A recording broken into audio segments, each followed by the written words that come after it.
Thank you. It is a pleasure to be here this morning, and thanks to each and every one of you that have taken some time out of your own schedules to join us here for what I think is going to be a very lively day with some very important discussions.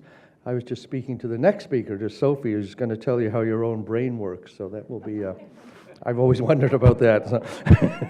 That's right. Okay, she's starting to dial it back a little bit now. But it is a pleasure to be here, and this building, I love speaking in this building because you can't help but think that somewhere in the past, some people that had similar interests to you thought, wouldn't it be great to have one building where we could do all these things at once? And probably it was a little small building on a big piece of land, I would think, and people dreamt that maybe we could have a building where this could all come together, and it does. It works in this building. It's great to see all the partners. It's the go-to place when it comes to this type of an event. And it just is, it's nice to see it come to fruition and to see it working. So I really want to thank OCAL for inviting me here this morning, here today, and for what you do on a daily basis to protect countless workers that have, in communities across Ontario over the years, that have had to deal, unfortunately, with the challenges that are often associated with occupational illness and occupational disease. You've been an invaluable partner to the government throughout the years. It just isn't our government. I think OCAL has been one of those things that has become a fixture of the health and safety scene in Ontario in a very progressive way. In a way, often you see a variety of opinions when it comes to occupational health and safety, but I think with OCAL you've got that credibility that stands out above some people maybe expressing opinions that are more based on philosophy than other things. But I think from here, when you talk to OCAL, you get that scientific, you get that credible voice that really, I think, breaks down an awful lot of barriers. So I thank you for that as well. The multidisciplinary team that you have has worked on tens of thousands of patients' cases and workplace interventions. You've developed hundreds of occupational health prevention tools and resources that are used on a regular basis, and you've responded to tens of thousands of work-related injuries. So I want to thank everybody here for what you do on a daily basis, for what I tell the kids in grade 5 that I do on a daily basis, and that is, we talk to kids in grade 5 because that's when they first learn about government, and they start to realize that maybe they have a little role to play in our society and that. But when a grade 5 asks you a question, it's usually pretty direct, and they want a pretty direct answer, so they want a very short answer.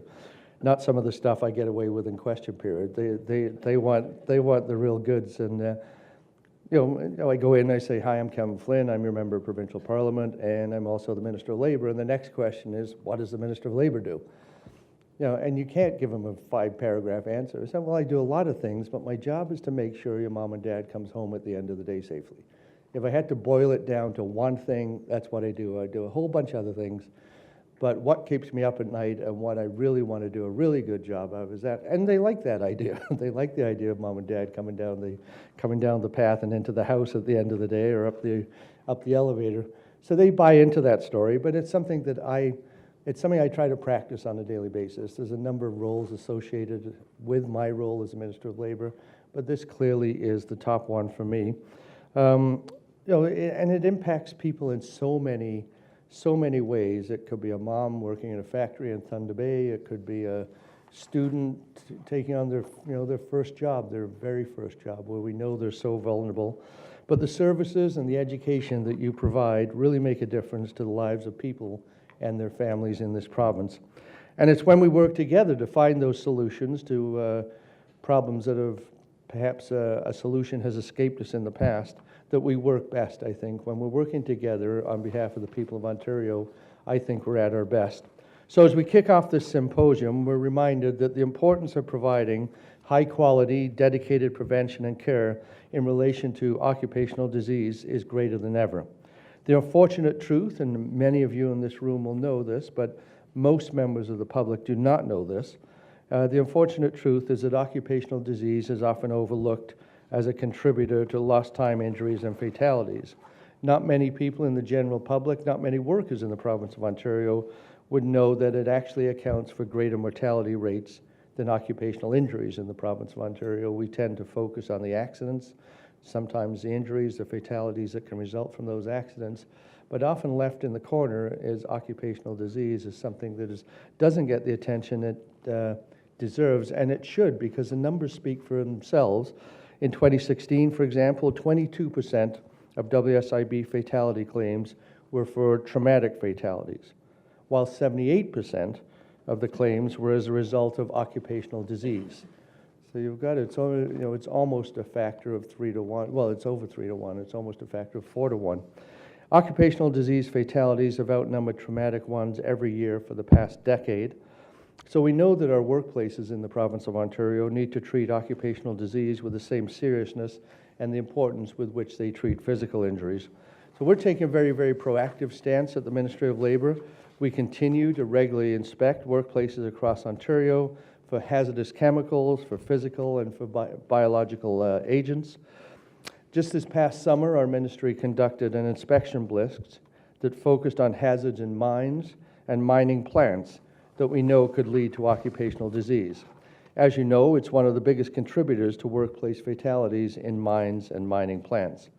Between 2011 and 2015, unfortunately, 106 workers died in Ontario's mining sector as a result of occupational disease. So that clearly illustrates, as a minister, I was able to go out and say, in 2016, we didn't suffer a single fatality in the mining sector when it came to traumatic injury. And that was something that was very special, because that hasn't happened for some period of time.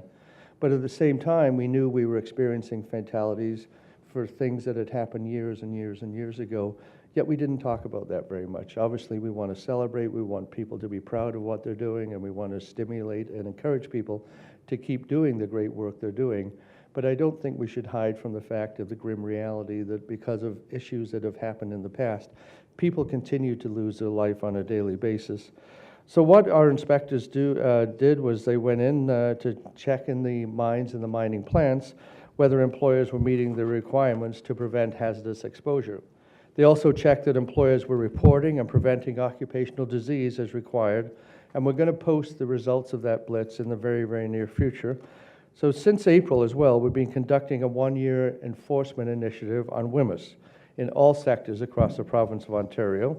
Our occupational hygienists, as part of their regular duties, have been conducting proactive inspections with an emphasis on label and material safety data sheet requirements for hazardous materials, but as well as worker education.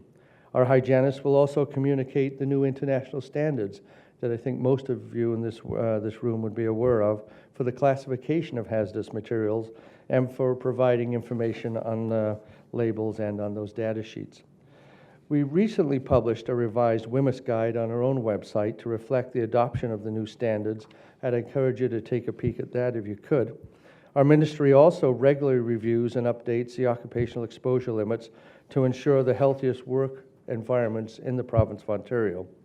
New or revised occupational exposure limits for more than 20 substances will come into effect in a few months, January the 1st of 2018. We know that we can prevent occupational disease if the right controls and the right protections are put in place at the right time. With that goal in mind, I know that a lot of people in this room have worked with us on developing that action plan to prevent future occupational disease injuries and related deaths. The Occupational Disease Action Plan is currently in its very early implementation phase. The strategy outlines the visions we have, the goals we have, and what our priorities are aimed at reducing illnesses and fatalities that are associated with occupational disease. What the plan does is it builds on previous and ongoing work that you've all done on occupational disease, and we're going to look for opportunities to address gaps in prevention. You'll know of several initiatives that have already been implemented, and they include a communications initiative, so it'll be interesting to hear what Sophie has to say after me, to raise awareness on the hazards of noise in the workplace, for example. There's a one-year provincial enforcement initiative on noise hazards at workplaces in all sectors across Ontario, and that's going to be in effect until March 31st of 2018. There's a mining health and safety conference that is being held by WSN Workplace Safety North this past spring, which focused on diesel exhaust effects, diesel equipment fleets, and maintenance practices, and we're learning more and more about exposure to diesel. I think each and every month I think I learn something new, or I hear something's being researched that wasn't being researched before. So going forward, we're going to continue working with many of you to implement that action plan It's going to focus on awareness, it's going to focus on training, education, enforcement, and also research and data management. I want to thank all of our partners, particularly Valerie Wolf at OCAL and our own prevention office, for helping us to head that implementation team to make sure we get this right. And of course, I know there's a number of working groups that are involved in this initiative, and I want to thank each and every one of you that's playing a part as well. We've also started working with our partners on a cornerstone of this strategy, and that is what has has emerged as something we have needed for some time and certainly need to put in place as soon as possible, and that is a dedicated occupational disease response team. It's somebody that can mobilize quickly when something arises, when we learn something we didn't know before, that we can start dealing with it very, very quickly. What this new team is going to do, it's going to examine and respond to all aspects of occupational disease, from initial reports to prevention and training to helping workers perhaps fill out WSIB claims themselves. They will also focus on inspections. They'll focus on investigating and educating workplaces that deal with hazardous substances and perhaps require additional adequate controls. A key support to the response team, the Occupational Disease Response Team Secretariat, has already been established. We're well into the development of the response team. We're working towards having it actually firmly in place by the end of this year.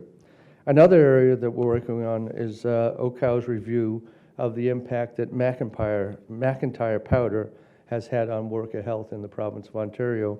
When I tell ordinary people on the street this story, they are as amazed and as disappointed, I think, as I am when I first heard the story. When you talk about people breathing in a substance like that, not being allowed to opt out, for example, and sometimes not even knowing what they were breathing in and the impact that it would have, the lack of science that accompanied the approval of the product in the first place, and the fact that it wasn't dealt with for so long. And when ordinary people hear this, when ordinary people that aren't involved in mining, that aren't involved in science, when they hear this, they can't believe that it happened in the province of Ontario, yet it did. As many of you will know, Mcintyre Powder is an aluminum dust that was used in mines decades ago. Between 1943 and as late as 1980, thousands of miners were required to breathe in Mcintyre Powder before each shift. They would go in a room, there was a compressor, would blow the dust in there, and some of them tell stories of trying to hold their breath while they're in there, but there was just, you were in there for too long and you ended up inhaling the stuff, you just had to.